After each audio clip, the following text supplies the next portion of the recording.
Hello boss babes and bosses out there. So in this video, I'm going to talk about AI in freelancing. Yes, I'm gonna make this a series for you guys because I feel like I need to share what I have learned here when it comes to AI and how we can incorporate this sa personal life natin and even sa work natin, especially if you are a freelancer. I think this series would be helpful for you. So now let's start.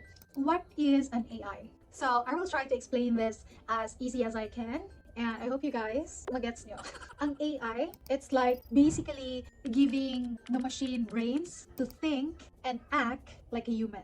So instead of following step-by-step instructions, AI can now learn from experience, from data na mga binigay natin sa kanya. It can spot patterns and as well as make predictions. So for example imagine a kid or maybe yung kapatid mo na bata, like siguro mga around, let's say 5 years old pa. Bibigyan mo siya ng mga photos ng mga aso. Lahat ng mga aso, kind of aso, ibigay niyo sa kanya. Sa next day, bigyan niyo siya ulit ng picture ng aso and mag-ask ka, ano to na animal? Tapos, madidetermine niya na, dog yan. Pag ipakita mo ulit sa kanya sa next morning na the same photo or even different photo, pero aso pa rin, makaka-determine siya na aso siya, di ba? Kasi nakita niya na before, like na-introduce mo na siya, na bigyan mo na siya ng information na ang ganitong mga pictures or photos, mga aso to. It's like AI as well. So, kung ano yung mga i-feed mo sa kanya ng mga data, doon siya nakaka-learn. Doon siya nakakakuha ng mga patterns. And if mag-ask ka sa kanya, mag-give siya ng answer based sa mga data din na mga na ibigay mo.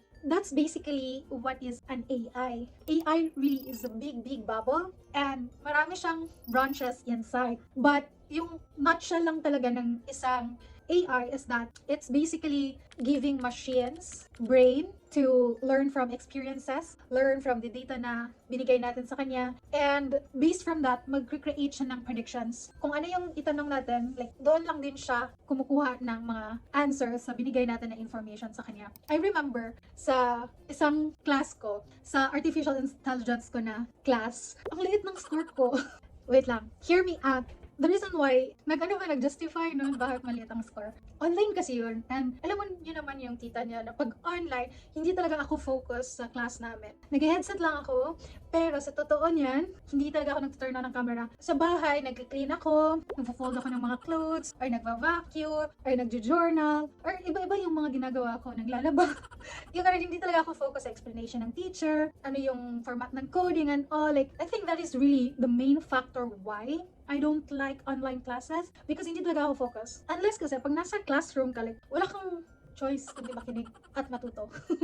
Yung gano'n. But bumawi yung tita niyo, Kumuha na naman ako ng artificial and machine learning na subject. Pero minake sure ko na hindi online kasi alam ko na wala talaga akong tutunan pag online. So nag face-to-face kami. Iba talaga yung learnings pag face-to-face. Para sa akin. Iba yung impact talaga pag face-to-face kasi mapupush ka talaga mag-listen and iisip ka talaga once nasa classroom ka. Especially, no, kung gwapo yung teacher mo, like, mamotivate ka talaga mag-study. So, ayun yung nangyari. And at least naka-HD yung tita niyo. Na-remember ko kasi, yung task namin before, assignment siya, assessment talaga naman siya. Nag-code kami na mag-feed kami ng data ng mga fruits. Lahat ng mga pictures ng mga fruits. I think 10 variations of fruits. Kahit iba-ibang angle. 100 photos. Ang 80 nun, iti-train namin yung model namin. Random lang yung ginawa ko. Like, random 80 photos. Iti-train ko yung model ko. Tapos, iti-test ko yung 20. Ang goal namin is dapat super accurate. Pero hindi talaga siya mangyayari na super accurate kasi magbabase siya sa ilang epoch yung ipararun mo. Yung tita niya naman, I feel like I've mentioned this sa story ko na gumagawa talaga ako ng mga assessment ko the day before the deadline. I am not thinking na ang pag-train ng mga data ang tagal! Sobra, kahit mag-buy pa ako ng power, like, there's a way na para mas fast yung cloud computing, magbabayad ka lang sa Google. Kahit pa mag-buy ako, like, sobra, ang tagal talaga. Hindi talaga kaya kasi ang bigat talaga ng data na trainin ko. So, what I did is that, binawasan ko lang yung, epoch, yung parang rounds. Though, I got good accuracy, but not really the best because you can only get best answers or best accuracy if and only if tama yung pagka-train mo ba, like parang hindi gani short sa time. Nangyari sa akin, short talaga.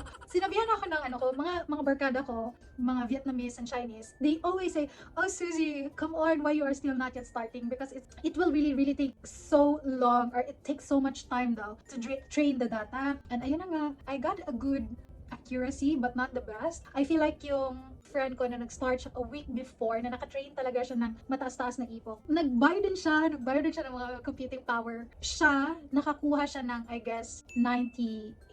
Yeah, 98 accuracy. Pero yung sa akin, iba yung flow namin eh. Gumawa ako ng own, parang flow ko sa model ko. And ano siya, I'm trying to remember what's the term of it. Yeah, basta iba yung flow ko sa model ko. Yung sa akin nasa 96% accuracy. So may mga, I think a couple of photos siya na hindi talaga niya na-detect ng tama na fruit. Pero what I would say is that yung pagka-train ko, the rounds na pinaikot ko yung training, hindi ganoon karami compared to them. Pero the difference of accuracy is just so little lang. Siya 98, tapos grabe, sabi niya na ang tagal niya talaga daw pinarun niya. Like inopen niya lang yung laptop niya. Pero ako, like konti lang siya na time, hindi ganoon ka super trained. But then again, I still got 96. I'm happy because I feel like it's the pagkasunod-sunod ng model na ginawa ko. That's that. I hope na-gets nyo. Ang taas na explanation ko ng AI pa lang. But yeah.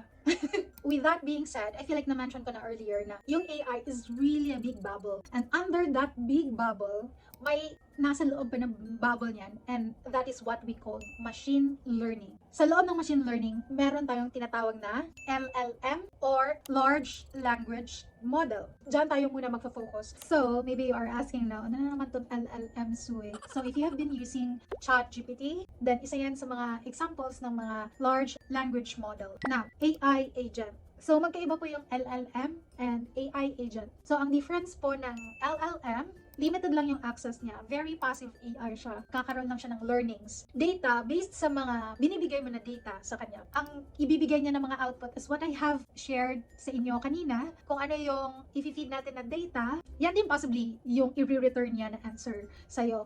And meron ding mga bias when it comes to results. That's why we really need to do fact-checking when it comes to using AI. Kasi that's what I have said nga, na yung mga ibibigay nila ng mga results, based lang din sa mga data, kung ano yung na-train sila ng mga data. Yung AI agent naman, ito yung sila yung parang a combination of mga AI tools na they can work together without you. Like they can perform task autonomously sa background while you are doing something. Kasi they have access na sa mga tools. Yung LLM, wala silang access sa mga tools. Limited lang yung access nila. They will have an access if and only if you allow them to have an access sa kanila. That's the difference. Sa video na to, we are going to focus more on LLM and ipapakita ko sa inyo kung ano yung sinabi ko na limited lang yung access nila. Okay? Before we are going to do the task, I would like us to deep dive more. As a freelancer, how can we use AI? Ano ba yung dapat nating gamitin at hindi gamitin? Anong dapat gawin at hindi dapat gawin, yung ganun. So, as a freelancer, no, I would say we should really aim to maximize AI because it can really help our productivity, efficiency, and even yung quality work natin. So, hopefully, by the time goes by, we can now implement 80% of the work. Si AI na yung gagawa, and then we should make sure na hindi talaga mawawala yung human factor, at least 20%.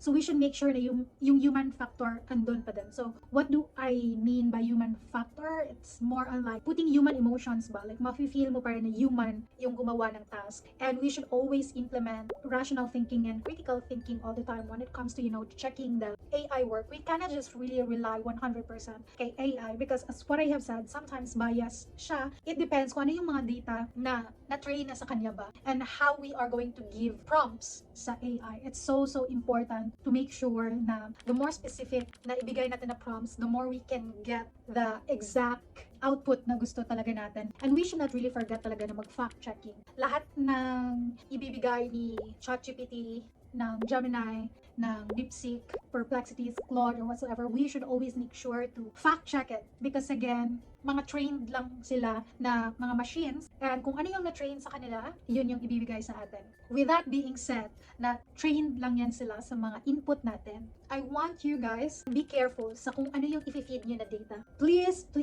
don't give any personal information, personal details, especially sa clients nyo, sa mga customer details nila. We should not leak names, address, phone numbers, yung mga ganun.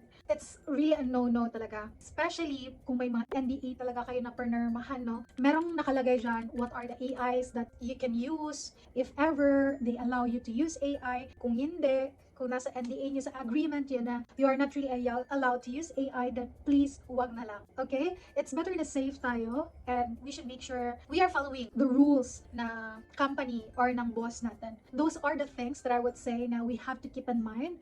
We should not breach mga privacy kind of thing, especially sa clients natin. I'm gonna share my screen to you para mas maintindihan nyo kung ano yung ibig sabihin ko when it comes to the things that you should know when it comes to using LLMs, or especially ChatGPT, kasi I feel like sa mga Pinoy, I'm not sure, I cannot say, pero feeling ko mas maraming gumagamit kay ChatGPT. So I'm gonna give an example kay ChatGPT and share with you how we can maximize ChatGPT when it comes to giving prompts sa kanya para mas makuha natin yung gusto natin na result. Pero hindi lang actually to kay ChatGPT. Most of the LLMs, ganito talaga yung dapat na parang formula in order for us to get the kind of output that we want na nanggaling sa mga LLMs. Okay? Let's do this. So currently, you are seeing my screen right now. So I used newly created ChatGPT para mas makita nyo at hindi kayo malito kung ano na yung mga nakalagay dito. I'm gonna give you tips on how you are going to make a better prompts kay ChatGPT para mas makakuha din kayo ng better results. And it's just very easy. May ibibigay ako sa inyo na formula, and at the same time, I'm going to give you tips on how to maximize ChatGPT. So gusto ko guys sana itry nyo din to on your end while you are trying to follow me. Okay? So the first thing that I want you to remember always when you are asking ChatGPT, the clearer you are, the better the results. Okay? Kung mas clear kayo sa ano yung gusto niyo na ipagawa kay ChatGPT, or kung mas clear kayo sa questions mo, the better yung ibibigay niya na results. You can use your for free ChatGPT in order for you to follow her. You don't need to upgrade your plans para lang makakuha ng better results. You can still get better results kahit for free lang yung ChatGPT mo. I want you first to know these things before tayo pumunta sa mga prompts. First tip ko is that kung marami kang clients, kung marami kang mga projects, then create folders para sa isang client mo. Let's say this one, client 1. Then you can just put any here kung ano yung gusto mo. Let's say kung sa work, pwedeng ilagay mo sa investing para yung icon. Yung icon lang yung aanihin natin dito. Let's say this one is for client 1. And then this one is for client 2. And then for example, if it's a personal chat lang na para sa self mo lang, you can always use other categories here, or kahit hindi ka mag-choose ng categories. Like for example, ang ano mo lang is for your savings mo. Huwag kang mag-choose ng kahit ano, or di kaya you can choose other icons here. Let's say for the savings, gusto ko ng this one. Tapos, let's say, gusto natin na for our relationship, we can use this, and then, kung relationship, this one. So, andito na yung apat. So, the next thing is that you should name it correctly. For example, ito yung chat number 1 natin kay client 1. So, for example, hi ChatGPT. This is just an example prompt. This is example. So, lalabas siya dito sa baba. So, in order for you na hindi ka malito, always rename it. Kung ano yung task mo dito, always rename it. So, for example, ito na chat box, let's say, social media captions. Like, dito ka nagja-generate always ng captions. So, that one, you always need to rename the prompt kung ano siya about na chat box. Para, hindi ka always mag-remind kay ChatGPT na, hey, ChatGPT, ito yung format, layout na gusto ko when it comes to the caption. So, ito kasi nare-remember lahat ni ChatGPT kung ano yung mga previous conversations mo sa isang chat. So, in order for you not to always reiterate yung mga gusto mong layout sa caption mo, just do it in just one prompt. Okay? So, that's the next tip. Stay in one chat for similar prompts. If you are also having another client and still the same social media siya, you can always have the same chat. Pero let's say, kay client number 2, iba yung layout na gusto mo for the caption. So, you can always have different chat kay client 2 about generating social media captions pa rin. So, let's say this is generating social media captions for client 2. So, I want you to know guys na kung ano yung mga details na binigay mo dito kay ChatGPT, hindi to na-access dito. So, different sila. Hindi ma-remember ni ChatGPT yung sinabi mo dito kung i-ask mo siya dito na chat sa client 1. Parang ibang memory to, ibang memory to. I hope you get that. And then, another tip pa is that, for example, meron tayong blog post. Let's go to our website.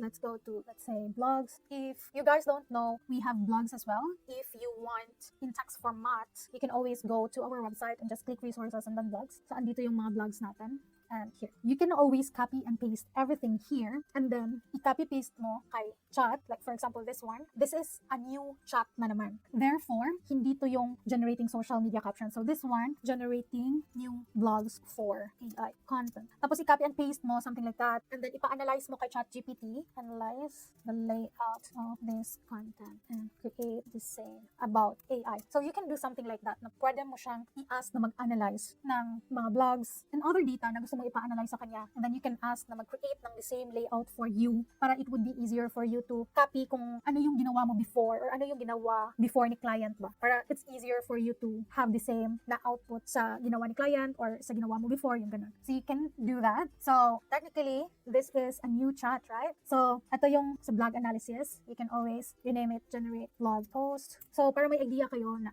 itong chat na to, it's all about blog. So itong chat na to, it's all about creating captions, yung ganun. So now, the next one that I would say is that you can also ask ChatGPT to critique yung own answer niya. So let's say, hey chat, please critique, yun naman spelling, your own, before finalizing it. I-critique niya before niya i-finalize yung sagot niya sa'yo. See? As you can see, meron siyang mga nakitang mga gaps and weaknesses. So, you can always do this para mas makita mo kung ano pa yung mas need na i-improve sa ginawa niya na answer for you. The next tip that I can say is that you can also ask ChatGPT to give you more examples or different answers sa the same question. Para lang mas makakompare ka ng tamang answer for you. Kasi sometimes napansin niyo ba na sometimes yung i-answer ni ChatGPT is not what we really wanted or parang hindi talaga siya pasok sa banga. You can always ask ChatGPT 3 different answers and see kung saan talaga kayo mas comfortable. The next thing that I would say is that you always have to iterate and refine kung ano na yung mga nagawa na ni ChatGPT. So for example, meron kayong ginawa na, let's say, social media captions. As a social media marketing expert, create a social media caption for the ads selling pens with glitters. The target market is kids from 4 to 18 because I feel like even 18 likes pens to have glitters. Actually, let's make it 21. Kasi merong mga taong artsy-artsy at gusto talaga ng mga cute stuff, diba? And then, let's say, make the caption fun and engaging. May na-generate siya na ganyan. So, huwag kayong mag-stick lang sa, okay na yan, yung ganun. Always ask ChatGPT to refine it. Like, let's say, can you make this? Something like that. So, kung hindi nyo pa ito gusto, you can always ask. Okay, so yung ganyan. Pwedeng ganyan yung gawin mo para mas marami kang pagpilian. And then, always ask to refine it as long as hindi pa kayo kontento. Kasi the more you ask ChatGPT, the more mas ma-refine niya. And for example, no, like, iba na talaga yung answers niya and malayo na talaga. I would always do this. Like, I will just create a new chat and start it kung saan yung gusto yung ipa-refine ko pa more. So, for example, ito yung mas nagustuhan ko and then I will just have a little tweak. I will just create another chat na lang for it. So, I think that is way easier. My point here is that don't expect na yung first output ni ChatGPT is already perfect na. I want you to parang challenge ChatGPT to make it better and better and better para sa'yo. Okay? Dito na tayo sa prompt. Kung ano yung golden prompt formula natin. This is the golden formula that we can always use. Ang action verb, of course, ang example niyan is write or create, explain, analyze, or list. Give me a list. Yung ganun. So, kung ano yung gusto mong gawin ni ChatGPT for you. And then for the role naman, ito yung mga mag-act as if si ChatGPT. So, for example, hey ChatGPT, act as a teacher or act as a master copywriter or act as a social media strategist. Pwede kang magpapa-act kay ChatGPT na siya yan. Yung ganun. So, the next one is the task. Sa task naman, kung ano yung gusto mong ipagawa sa kanya. Like, what do you need from ChatGPT? Like, draft an email or make a caption or summarize it, something like that. And then yung context naman, this is more on like, you just have to add more details. Like, maybe you want to describe your target audience, yung demographics ng target audience mo. You can say kung ano yung age range, kung ano yung problems na gusto mo solve ng target audience mo. You can share background story. You can share ano yung goals mo, yung gano'n. The more context that you can give kay ChatGPT, mas the more clearer or may specific siya na answer sa gusto mong ipapagawa sa kanya. And then, don't forget to put format. So, for example, gusto mo ba nang i-generate is naka-bullet points? Gusto mo ba na naka-paragraph? Gusto mo ba ng table? Or gusto mo ba ng 200 max words lang yung ibigay niya? So, yan yung format. Yung tone of voice naman, pick a voice if you want ChatGPT to sound formal, if you want ChatGPT to sound friendly or inspiring or motivating or funny, yung ganun. And then, for the extras, any extras that you can see na need mong sabihin kay ChatGPT para mas maging specific ka pa. For example, like meron ka bang examples na pwede niyang pagbasihan, meron ka bang mga comparisons, or meron ka bang step-by-step na gusto mong sundan niya, yung gano'n. So, yan yung mga extras. In order for you to memorize this clearly, we can put this as like 𝑟-crafty, like 𝑟-craft. Pwede na itong wala kasi extra lang siya kung meron ka lang gustong i-add on. Again, as what I have mentioned earlier, you can always ask ChatGPT to refine it the way you want it. Reiterate mo lang yung mga gusto mong ipagawa sa kanya. Now, I will give you an example for this ha. If you are a social media manager, this is how you can do it. Like for example, this one, let's say, sa client 1, click nyo lang yung client 1. Dito tayo sa first chat. Okay, so this one, create as a content strategy. So, bale, sa golden rule natin, ito yung action, create. So, yung role, ito, content strategies. The next is yung task. Draft a LinkedIn post for freelancers about staying productive while working from home. Ito yung context na binigay niya. And then, for the format, gusto niya na mag-add ng engaging questions at the end. And then, ito yung constraint, 200 words lang ang gusto niya. And then, the tone of voice is inspiring yet practical. So, wala na tayong extra dito, but you can always add more if meron kang pwedeng maibigay. So, maybe if you want an example, you can always say, this is an example for the LinkedIn post that you want to create, like just a guide para kay ChatGPT, and then you can send this. Did you get it? I hope you get it. Ayan, may ginawa na siyang draft na LinkedIn post para sa atin. So, another example pa, para mas mag-gets nyo talaga. This is the last one that I would say, no? I want you to practice this, okay? So, draft as a virtual assistant. Draft, the action verb, and yung role, mag-draft daw siya as a virtual assistant. Mag-write daw siya ng follow-up email, ito yung task, to a client about daw sa pending na invoice. Gusto niya na ang constraint is 120 words lang. The tone of voice is professional but warm. And then, ito, part pa rin siya sa format, include clear to actions. So, you can do something like that, and then as what I have said earlier, if you have more details, you can always include it. The more details that you can give, the better. Now, this is the task that I want you to do. I want you to figure out kung sa example na to, ano dito yung role, ano dito yung action verb, ano ang task, ano ang context, ano ang format or constraint, ano ang tone or style, and etc. So, ilagay nyo sa baba yung answers nyo. Okay? I hope that's clear. And if not, please feel free to comment your questions below para masagutan ko sa next video natin. So, ayun lang. I hope meron kayong natutunan. I hope na-gets nyo yung pagka-explain ko when it comes to AI. And if you want more content about this, like maximizing AI as a freelancer, then I would highly recommend you guys, ask you guys to subscribe to my channel, and please don't forget to hit the like button and comment below kung ano yung mga gusto nila mga content when it comes to AI. So, yeah, don't forget to like our Facebook page at BossedUp PH, follow our Instagram accounts at 𝐏𝐸𝐫𝐸 and BossedUp PH, sa LinkedIn page namin, BossedUp PH and 𝐷𝐸𝐸𝐸 tutorials. If you want mga for the trial ng mga content, you can also follow me sa TikTok account ko at 𝐏𝐸𝐸𝐸. So, yeah, hope to see you on my next one. Bye!